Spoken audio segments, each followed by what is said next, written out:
اعوذ باللہ من الشیطان الرجیم بسم اللہ الرحمن الرحیم۔ السلام علیکم ورحمۃ اللہ وبرکاتہ۔ کیسے ہیں سب بچے؟ امید کرتی ہوں سب خیر و عافیت سے ہوں گے۔ تو اب آپ کی کلاس کا وقت ہے مطالعہ قرآن حکیم۔ تو شروع کرتے ہیں ہم اپنا سبق۔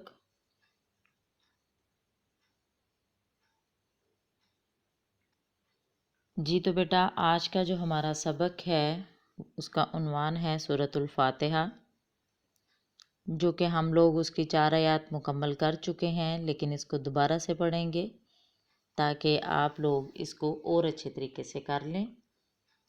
شروع کرتے ہیں ہم۔ اعوذ باللہ من الشیطان الرجیم۔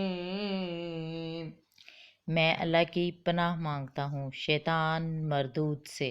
بسم اللہ الرحمن الرحیم۔ اللہ کے نام سے شروع جو بڑا مہربان نہایت رحم فرمانے والا ہے۔ الحمد للہ رب العالمین۔ تمام تعریف اور شکر اللہ کے لیے ہے جو تمام جہانوں کا رب ہے۔ الرحمن الرحیم۔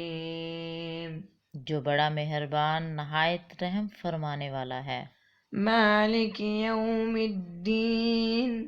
جو بدلے کے دن کا مالک ہے۔ ایاک نعبد و ایاک نستعین۔ اے اللہ ہم صرف تیری ہی عبادت کرتے ہیں اور ہم صرف تجھ ہی سے مدد مانگتے ہیں۔ اہدنا الصراط المستقیم۔ ہمیں سیدھے راستہ کی ہدایت عطا فرما۔ صراط الذین انعمت علیہم۔ ان لوگوں کا راستہ جن پر تو نے انعام فرمایا۔ غیر المغضوب علیہم ولا الضالین۔ آمین۔ نہ وہ جن پر غضب ہوا اور نہ وہ جو گمراہ ہوئے، آمین۔ تو بیٹا آپ لوگوں نے اس کو اچھے سے یاد کرنا ہے۔ ٹیک کیئر، اللہ حافظ۔